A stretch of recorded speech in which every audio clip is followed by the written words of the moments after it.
Welcome, everyone, to the support group. There's coffee and donuts in the back. Please help yourselves. Magthar the Vile, would you like to start off the introductions? Nobody tells Magthar to. Magthar, you know the rules of the group. I am Magthar the Vile, ruler of the 9 kingdoms and usurper of the throne of the good King Roland. Hi, Magthar. Next.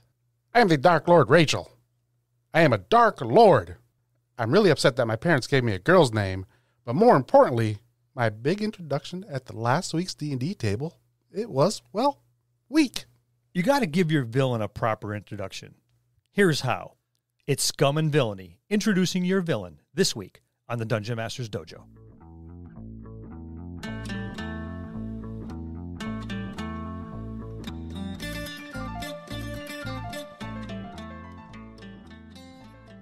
Hello, and welcome to another episode of the Dungeon Master's Dojo podcast. This is a show for game masters and players alike. We hope to bring you tips and tricks to elevate your game and develop the art of dungeon mastery. I'm your host, Louis Aponte, and these are your dungeon masters, Scott Labby and Bill Robotile. Let's enter the dojo and see what they have in store for us today. Hi, Magthar. Hi, Rachel. Scott. Coffee and donuts in the back. That was a weak introduction that you wrote up. I hate Bavarian cream. Has This no week sprinkles. it's barbarian cream. That doesn't sound appetizing either, though, actually, when you think about it. Just go with a jelly donut. We're back in the hive of scum and villainy. Yay! And we're talking about introducing your villain, right? Villains from mid-level baddies to your big bad. Well, the rules of introduction are pretty much the same. You've spent a lot of time working on your antagonists, so you've got to give them a proper introduction, don't you? Mm-hmm. But before we get into it, let's talk some ways you can support the DMD. You can support the Dungeon Master's Dojo in some very simple ways. Be patronizing, like Lou, and become a patron on Patreon and unlock exclusive patron content. Or if you're like Scott and long-term commitment is an issue, you can buy a Sasaki, shop our merch page for DMD swag, or use our Drive-Thru RPG affiliate link next time you shop Drive-Thru RPG. Or visit us on the web at thedungeonmastersdojo.com. There, you'll find links to all the above. Don't forget to email us and say hello. Thanks for listening. So some of the ways that we can improve on this is make the introductions big, Scott. Right. It's got to be big. Not like what you wrote for Rachel. Yeah, make it memorable. You know, it's just like, whoa. It's got to be like a Cher concert, right? His There you introduction go. needs to be like a Cher concert. I do not want to see him in revealing pantyhose. I don't want to see myself in that either. Yeah. We got enough certainly looking don't. at Scott in his spandex tights a few times. Not bad. I burned those Speedos. Listen, if you go a few sizes too small, it kind of holds everything together nice and snug. All the jelly donuts. Yep. And if you don't breathe, you're good. Or sneeze, because that's, sneeze, yeah. that's like an explosion. But now you're purple all over. Yeah. Let's bring it back around, please. Yeah. It's, Make their introduction big. It's got to be something that's going to stick with the players. oh, yeah, memorable. Got to be memorable. And it has to be immediately imposing. Yes. They got to like, oh, I don't want to mess with this guy, or oh, we need to deal with this. You need to set the precedent right from the get-go. So how do you do that? We can say this is what you do, but how do you do that? I mean, one of the things that comes to mind is the burning town or city, and you catch a glimpse of this horned rider, you know, through the flames, and he's decimating this adventuring party that's not you. And for a moment, as he's got the last one, you know, the badass kind of warrior, you know, he makes eye contact with the party as he takes his head off or runs them through or whatever have you. Then they immediately know. There's no question, right? This is your bad guy. Right. He's bad. As long as they do something really bad, let the party witness it, and then have him, even if he doesn't even acknowledge them, they need to acknowledge that that's the bad guy. You don't Yes. necessarily have to have the bad guy acknowledge that they're there. He may not even be aware that you're inconsequential right now. This is he may not care. this is my task. and my task is now complete, or this is the next stage, and may not even know they're there or care at this point because they haven't exerted themselves as a nuisance just yet. They may be beaten feet, right? They may be like, uh-oh, some shit's going down that's way beyond us. Mm-hmm. We need to get out of here. I was never a huge Game of Thrones fan. It was way too rapey for me. I don't like that stuff. But Joffrey was a villain who was so hateable. You're like, oh my God, what an asshole. That kind of asshole is really good for a villain, right? Yep. We said before, they should be relatable to some degree, and I guess Joffrey was to some degree relatable. It's like, okay, you give an adolescent boy absolute power, they're going to be a dick. Yep. Right? I mean, adolescents are a bit challenging to begin with. Now, you make an adolescent boy that could have whatever he wants and still throws like tantrums and stuff in charge of everything. Yeah. You're going to get yourself a villain, and he was such a jerk that you forgot. It's like, okay, there was all this, first he's inbred, so he's probably got some shit going on upstairs, right? Because of the tight gene pool. All this authority is thrust upon him without him even being like brought up or reared to be, a good king, or what is a good king? What is a good leader? And his family was using him more as a pawn and simply lost control. Because like you said, he's an opinionated, hormone-driven teenager. And he doesn't know what to do, how to do it, or why he's doing it, but he's going to do it because it seems cool. His introductions were usually big, but they weren't like big things. They were like big actions. Mm-hmm. From making Tyrion bring him his wine, the purple wedding, to putting his wife's father's head up on a pike so she could look at it every day. Not like big explosive things, but like big actions. Yes. Or even small actions with huge consequences. Yeah, that's what I was getting. Yeah, exactly. Yeah, it's neither. Yeah, it's just small actions with huge consequences. So it doesn't have to be that big explosive on scene. It could be something like that, but the introduction's got to be big. I kind of feel like every time I saw Joffrey on the screen, there was something that is having big repercussions going on. Well, from your player character's point of view, they should be seeing the huge consequence and not necessarily to be the action that facilitated it.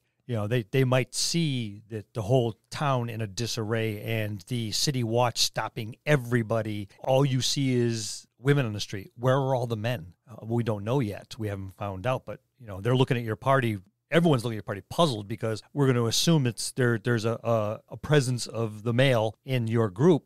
Why are they walking the streets? Why aren't they with everyone else? They're seeing the consequence of that action, but not necessarily the action itself. And then, as stories always do, they've been amplified and added to and exaggerated. And now they're hearing these stories of all these huge, massive things that are going on that may have been facilitated by simply a head on a pike. The repercussions of the villain's deeds, maybe the PCs are traveling to a city and there's all the men, all the soldiers, all the nobles are lining the streets, much like Spartacus's army was on the Appian Way. They're all crucified there. Just sending that message, I am a villain, and this is what happens when you oppose me. So there's not fear, but terror at this individual that like precedes him. Yeah.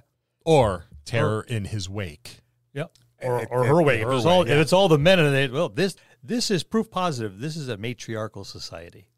But with all that said, I think their motives, they need to be very clear.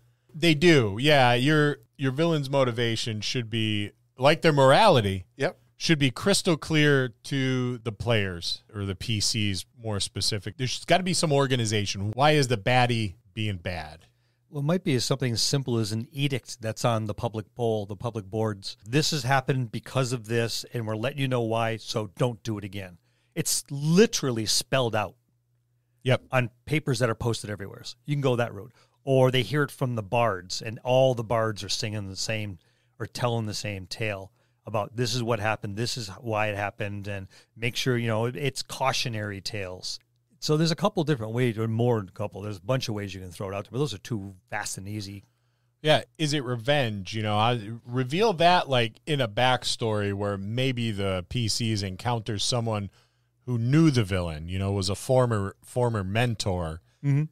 This is what happened, and you now you have an NPC ally that your PCs can get attached to, and then you have to kill him later. The villain's got to kill him in the final mentor. Well, it might not even necessarily be a mentor. It could be just chambermaid or a page or something who's always about, but is discarded is basically furniture. A servant. They're not being paid attention to. They're just part of the machine that works. So they're not given that any kind of consideration about what's going on, but they see everything. Yep, they're absorbing everything, much like if your sofa could speak. But then eventually the big bad finds out where that leak is. Why is information getting out there that isn't supposed to be out there? Why are these details so crystal clear when I've made all these efforts to make sure everything is interpreted the way I want them interpreted? Well, this is also important because if you're not putting things out clearly for everybody, the storyline may not make any sense either. Yeah, well, it could be misinterpreted. Yeah, exactly. So and they're heading off in a direction that they think they're supposed to be going, and it's completely wrong. Yep. So this is, probably one of your more important things that you should have because without direction, like we said, motives that are laid out, and if they keep changing from session to session, for me, it would be kind of blah after a while. And I think that's a succession that we've already, they've seen either the deed, consequences, or both. And now they know why they've witnessed this or experienced this or been part of this. And then from there, you move on to, okay, are they really that bad? Which takes us to our next point. Yep. Are they likable? Right. And we discussed this in the previous episode where likability is relatability, and that puts a lot of depth into your villain. The first villain that comes to mind that I really like is the Joker, particularly how he was portrayed by Mark Hamill. Yeah. Yeah, the Joker's a sociopath. He's like the quintessential villain. That shit crazy. Yeah, and the way Mark Hamill portrayed him, he was nuts, but he was likable. Yeah. And there was no question that he was dangerous. Not necessarily a villain, but there was an opponent that Longway dueled in an Acorn's journey, and we don't want to give too much of it, but I felt like the party kind of liked him. Yeah, it was almost like between the villain and Longway and the group, they almost maybe spanned a bridge between the two of them. Yeah. So, he was very likable. I had one big bad that was kind of a dandy, and he enjoyed the finer things in life, wine and everything like that, and wore a lot of flowing silk, and was a little on the effeminate side. He didn't like gross stuff. He was okay with murder, but just don't make it like really bloody because I don't really care much for that. And for God's sakes, don't do it in the kitchen. Yeah, and the PCs kind of liked him, even though he was a terrible person. I think enjoying the villain is important for the game and the story to move on. I think of like Jubal, and Lewis may not have found him likable, but I think Jubal was a likable. He was very likable Villain. No, he wasn't. He was an ass. My player absolutely loved him, and vice versa. Because you weren't manhandled and beaten up daily by him. Well, I wasn't even human, so True. I was lovable. Beaten to a pulp a couple times. But they did not trust him. Nope. He wasn't a nice man. Nope. I'll say he did do things in favor for the party, but only because they favored him even more. Yeah, it aligned with his agenda his as well. Beliefs. Someday you guys may get to meet Jubal. I think it would be nice. It's going to be a grand day. Someday soon. That just brings us to, our next point is that they should be more than just evil and more than one-dimensional, because that's boring. It's very boring. Yeah. I'm evil. That's why I'm the bad guy. Player characters should be able to understand why the villain is where they are. They may even sympathize with them, too. Yeah. Unless you're dealing with, a Sauron kind of character or, one of the princes of hell or whatever. And they could be kind of interesting villains if you really build up a background. Evil for the sake of evil, but they go about it methodically. So it isn't just randomly, I'm just going to kill them. I'm going to kill them in a specific way to send a message. Or I'm going to not to kill anybody, but I'm going to their life absolutely miserable to make a point. And this entire town is going to be cursed in this particular way. It's going to prove a point. And I'm going to enjoy that curse because I'm evil. They're not because they're not. And you get to witness it, and there's nothing you can do about it.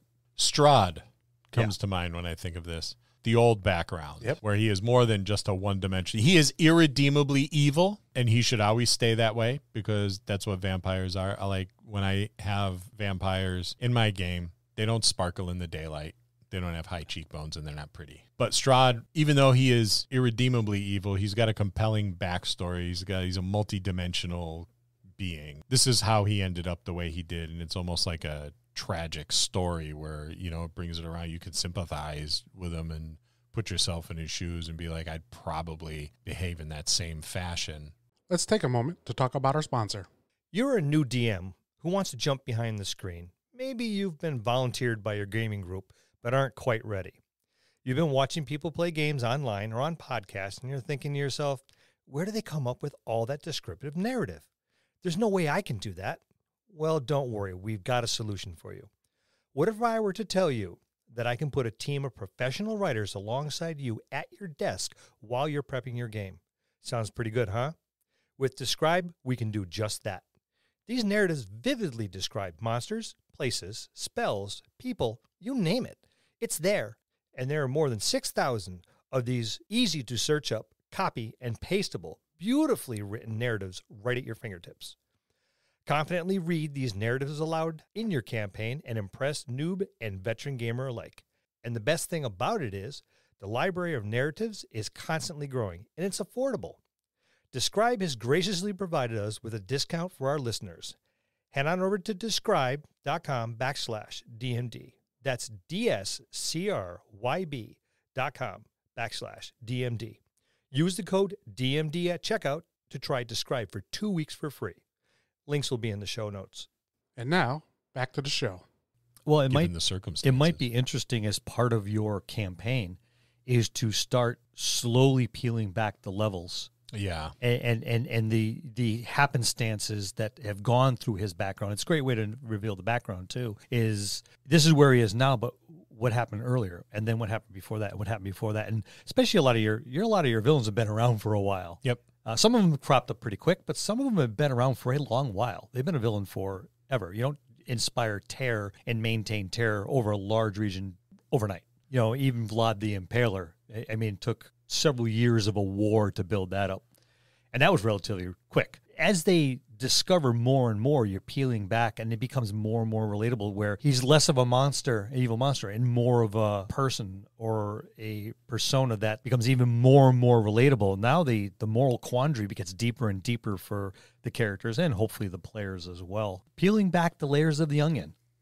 And that could be a whole campaign in and of itself, because as they get closer and closer to the final to battle them, they may want to be less and less inclined to battle. Yeah, they may come up with different plans or schemes or whatever to nullify the villain. But maybe redemption's there.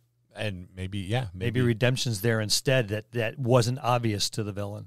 And they may have to force it upon him. They may have to present it. It's depending how I think the forcing upon it, we did something similar to that with Lenir, where, Lenir was the villain, and at the very end of that particular run, the first run, was all of a sudden forgiven, but no one knew why. And it wasn't until the incarnation of the next trilogy at our long getaway that all these little Easter eggs kept popping up about Lenir, about what she did to on her path to redemption. On her path to redemption, and everyone's like, holy crap. And even the players he was stunned. He was stunned. My character did what? And did what? And so, yeah, the path to redemption might be another way to combat your villain. You don't have to cut him down into pieces and burn his heart and send his head overseas to get rid of the big bad every time. There might be another way. Not with our group. But with your group, maybe. But that's because with our group, they're bloodthirsty. No, see, the DM makes a mistake. It's not a mistake. He lets us know that they are forced to be reckoned with and not to be trifled with. So when we go out hard. We are not a group to be trifled with. Yeah, that could be it. We bring everything to bear, no quarter asked, no quarter given. Yeah, but at the same time, the DM is letting us know that, hey, this bad guy is not a force to be played with. Yeah, you're just gonna suffer some deaths, and we already know that ahead of time. We know the possibility is there because we have killed key players more than once You know what? Death at the hands of the big bad, I think, drives the story. Awesome. And Especially if you have players that are on board and understand that it's part of the storyline. Yes. yeah. And that's, again, knowing your players, knowing which ones can run with that story, because we just had that happen again. We did. Yep.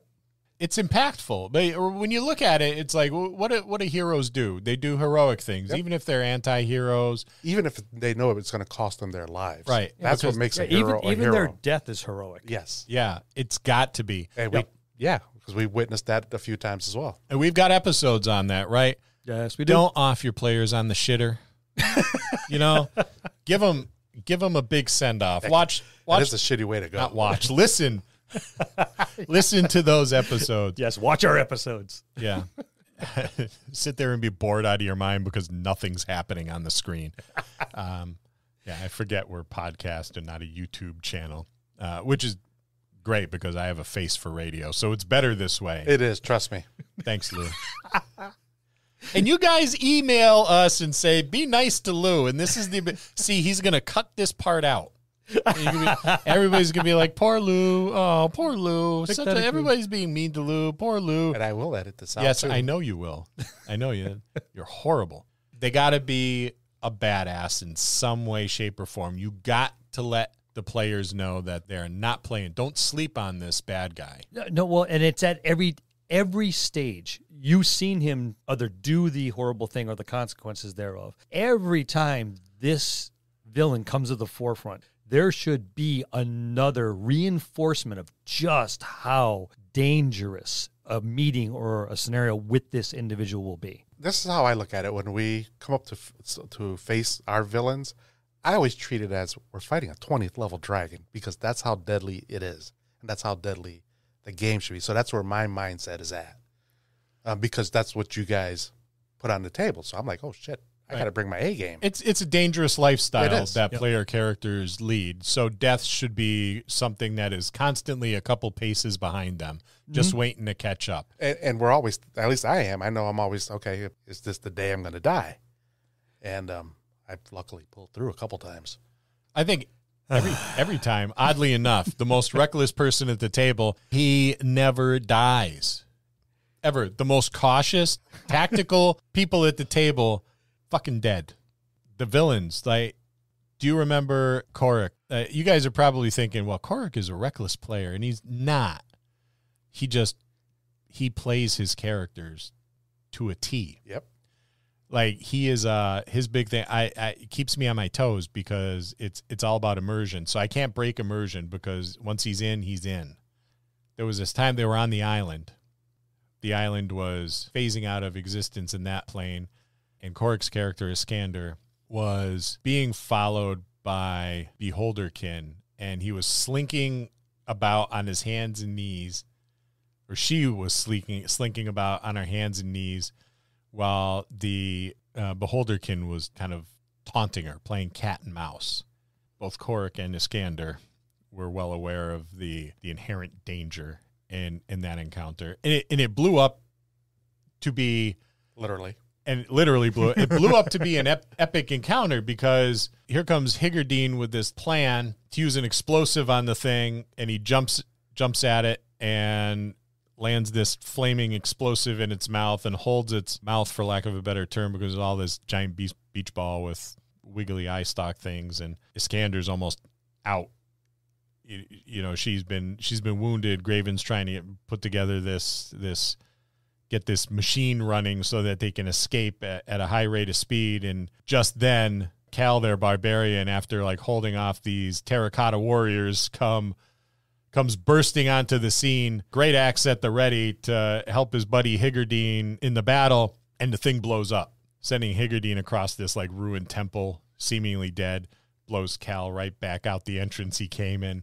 It was a very tense, probably like hour and a half, because you know how combat goes in D&D. Yeah, It's like people were rolling their dice and, you know, watching them really like closely and trying to find points. You know, it's like scraping together a few more bucks at the grocery store. You know, did I hit? You know, this is really bad. People are trying to be stabilized. Iskander's almost at death's door. Higurdine is there. Cal's wounded, bleeding from multiple wounds. I think Graven even was in bad shape, and he was the one trying to cobble together some working mechanical steam-powered sled thing to send them all down the mountain, which caused further damage while the thing was like phasing out of existence. So it doesn't have to be the big bad, right? It could be the bad guy in the moment. Right. But let them know they're a force to be reckoned with. Right from Giddy Up. And that's Scum and Villainy, introducing your villain. We'll see you next time in the dojo. That's going to conclude this episode. Thanks for tuning in and listening. Please subscribe to the podcast for more great content. If you'd like to hear a particular topic, you can reach us out on Facebook at the Dungeon Masters Dojo, or you can drop us an email at thedungeonmastersdojo@gmail.com. Thank you, and have a good day.